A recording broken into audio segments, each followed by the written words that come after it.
परम सत्कार योग प्यारे साथ संगत जी, प्यार और सत्कार से कहना धन निरंकार जी।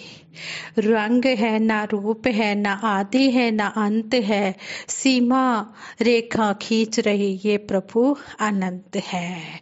साथ संगत जी, सतगुरु ने जब ब्रह्म ज्ञान दिया तो हमें समझाया कि प्रथम भक्ति संतन कर संगा, कि संतों का संग करके हम सत्य का संग करके हम सत्संग करें। सत्संग सुनने का फल क्या है, इस पर आधारित दासी विचार आप जी के चरणों में लेकर आई है। आप जी ये प्रवान करना और जो कुछ भी दासी आपसे सीख रही है वही आप जी के चरणों में रखने का प्रयास कर रही है।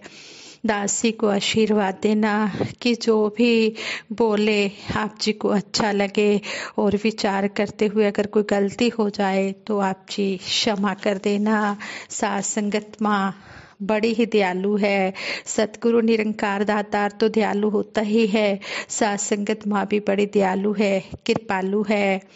संगत जी, हमें अक्सर भजन की वो लाइनें भी सुनने को मिलती हैं, सत्संग वो गंगा है, इसमें जो नहाते हैं पापी से पापी भी पावन हो जाते हैं। साथ संगत जी, सत का संग करने वाला अगर कोई पापी से पापी भी है वो भी सत्संग में आकर पवित्र हो जाता है। इसलिए सबसे पहली भक्ति की सीढ़ी सत्संग बताई गई है कि हमने सत्संग में आना है। सत्संग में आने से अगर कुछ लाभ नहीं होता तो कुछ नुकसान भी होने वाला नहीं है। जिस तरह कहते हैं एक पत्थर होता है, वो पानी में अगर पड़ा रहता है तो अगर उसके ऊपर कुछ असर नहीं होता, कम से कम वो बाहर धूप की तपिश से तो बचा रहता है, उसको पानी की ठंडक तो मिलती रहती है। इसी तरह हम सत्संग में जुड़े रहें, सत्संग में लगातार जुड़े रहने से, अभ्यास करने से अपने आप ही हम विचारों में दृढ़ता लाएंगे और विचारों को हम कर्म रूप में ढाल पाएंगे। इसलिए हमने सत्संग को कभी भी मिस नहीं करना, हमेशा हमने सत्संग करते चले जाना है। सत्संग का शाब्दिक अर्थ ही यही है कि सच को साथ रखना, सच्चाई एवं जो पूर्ण रूप से सच्चे हों उनके संपर्क में, उनके कांटेक्ट में रहना और उनके बुखार विंद से कई बातों को अमली जामा पहनाना। जो कुछ भी हम सत्संग में सुने उनको मन वचन कर्म से अपनाते चले जाएं। सत्संग सुनने का बहुत ही लाभ मिलता है, सत्संग सुनने से पापी भी पार हो जाते हैं। कहते हैं एक बार देव ऋषि नारद जी भगवान विष्णु जी के पास गए और नमस्कार करते हुए बोले, भगवान मुझे सत्संग की महिमा बताने की कृपा करें। भगवान मुस्कुराते हुए बोले, भगवान विष्णु जी मुस्कुराते हुए बोले, नारद तुम यहाँ से सीधे आगे की ओर जाओ, वहाँ इमली के पेड़ पर एक प्राणी मिलेगा, वह सत्संग की महिमा जानता है और वह तुम्हें समझाएगा भी। नारद जी मन की जिज्ञासा शांत होती देखकर खुशी खुशी इमली के पेड़ के पास गए और गिरगिट से बातें करने लगे। उन्होंने गिरगिट से सत्संग की महिमा के बारे में पूछा। यह क्वेश्चन सुनते ही वह गिरगिट पेड़ से नीचे गिर गया और मर गया। नारद मुनि जी हैरान होकर फिर वापिस भगवान विष्णु जी के पास आ गए और भगवान विष्णु जी को सारी बात बताई। भगवान विष्णु जी फिर मुस्कुराए और बोले, इस बार तुम नगर के फलां धनवान के घर में जाओ और वहां भी आपको जो तोता दिखेगा उसी से सत्संग की महिमा पूछ लेना। नारद जी वहां पर पहुंच गए और तोते से सत्संग का महत्व पूछा। थोड़ी ही देर में तोते की आंखें बंद हो गई और उसके प्राण पखेरु उड़ गए। इस बार तो नारद जी बहुत ज्यादा घबरा गए और जल्दी से भगवान विष्णु जी के पास पहुँचे और बोले, भगवान यह क्या लीला है, क्या सत्संग का नाम सुनकर मरना ही सत्संग की महिमा है।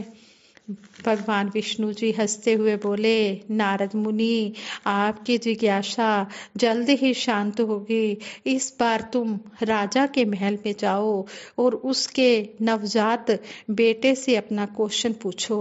नारद जी मन ही मन बहुत घबरा रहे थे।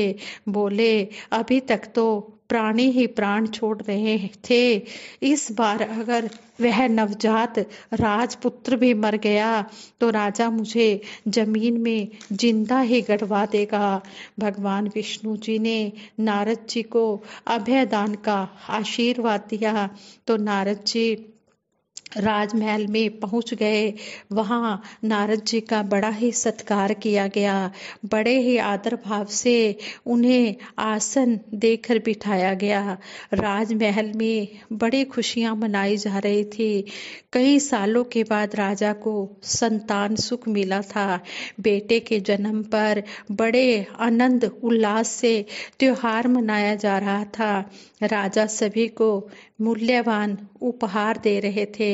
नारद जी को राजपुत्र के पास ले जाया गया।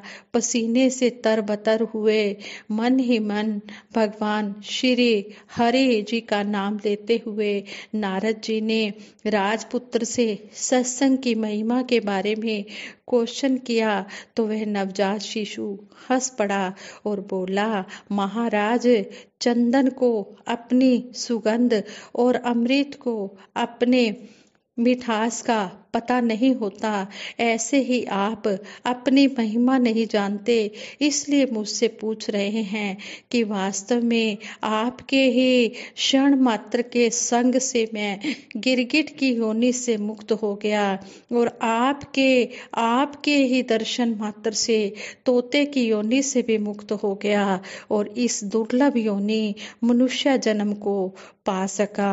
आपके संपर्क से, आपके कांटेक्ट में आने से मेरी कितनी सारी योनियां कट गई और मैं सीधे मानव शरीर में ही नहीं बल्कि राजमहल में राजपुत्र भी बना हूँ, राजा का बेटा भी बना हूँ। यह सत्संग का ही चमत्कार है, सत्संग का ही अद्भुत प्रभाव है। राजा, रानी और वजीर यह दृश्य देखकर हैरान हो रहे थे कि नारद मुनि तो बोल रहे हैं पर नवजात शिशु कुछ भी नहीं बोल रहा था। तो नारद जी बच्चे से क्या पूछ रहे हैं, दोनों में क्या बातचीत हो रही है। बालक बोला, हे ऋषिवर, अब आप मुझे आशीर्वाद दें कि मैं मनुष्य जन्म के लक्ष्य को पा सकूं, जो मानव जन्म का लक्ष्य है, जो मानव जन्म का टारगेट है, उसको मैं प्राप्त कर सकूं। नारद जी ने नवजात शिशु के सिर पर हाथ रखकर आशीर्वाद दिया और कक्ष में बैठे राजा रानी की जिज्ञासा को भी यह कहकर शांत किया कि नवजात शिशु की आत्मा से बातचीत हो रही थी। यह बच्चा महाराजा की तरह जाना जाएगा। नारद मुनि भगवान श्री हरि जी के पास आए, भगवान विष्णु भगवान जी के पास आए। श्री हरि जी भगवान विष्णु जी को ही कहा जाता है और यही राम जी थे, यही भगवान श्री कृष्ण जी, यही जय श्रीमन नारायण जी हैं और सब कुछ एक ही हैं, बस जैसे जैसे युग बदला इनका नाम भी बदलता गया। नारद मुनि जी भगवान श्री हरि के पास आए और सारी बात कह सुनाई। भगवान विष्णु जी ने कहा, सचमुच सत्संग की बड़ी महिमा है। संत का सही गौरव या तो संत जानते हैं या उनके सच्चे प्रेमी भगत जानते हैं। इसलिए जब भी कभी मौका मिले सत्संग का लाभ ले लेना चाहिए।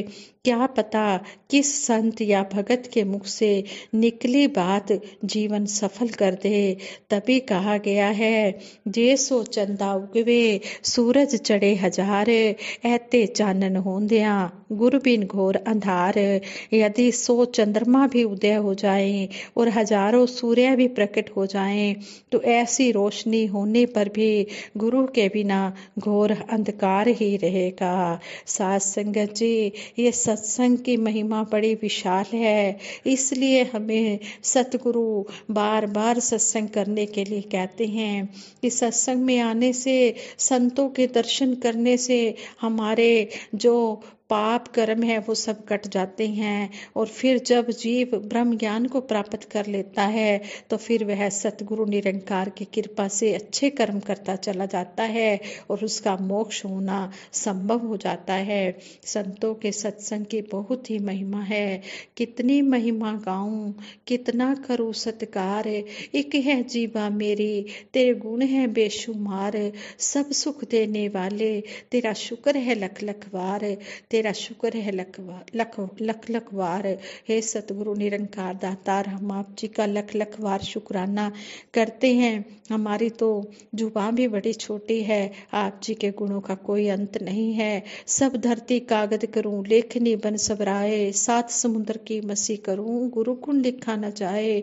गुरु के गुण तो इतने हैं कि सात समुद्रों की स्याही भी बना दे, सारी वनस्पतियों के कलमे भी बना दे, सारी धरती को कागज भी बना दे, फिर भी सातार प्रभु का गुणगान नहीं गाया जा सकता है। ऐसा हमें विशाल प्रभु परमात्मा अनंत असीम परमात्मा मिला है। इसके जितने भी गुण गाए जाएं उतने ही कम हैं, इसके गुणों का कोई अंत नहीं है। हम सतगुरु के साथ जुड़ गए हैं, सतगुरु ने हमारे जन्म मरण के सारे बंधनों को काट दिया है और अब हमें सतगुरु ने अपने चरणों में जगह दी है। हमारा लोक सुखी परलोक सुहेला करने का हमें रास्ता बताया है। हम अंतिम श्वासों तक सतगुरु के चरणों में जुड़े रहें और सेवा सिमरन सत्संग करते रहें।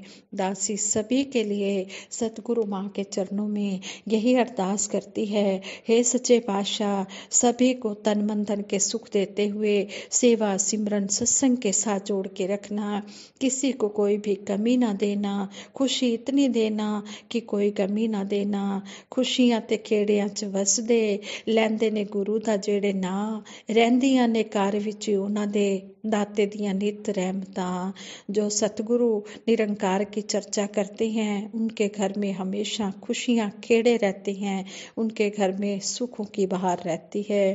हाँ संगत जी, दासी को भी आशीर्वाद देना, दासी के घर में भी इसी तरह आप संतों महापुरुषों का आगमन होता रहे, चरण डलते रहें और दासी इसी तरह सेवा सिमरन सत्संग के साथ परिवार सहित अंतिम श्वासों तक जुड़ी रहे।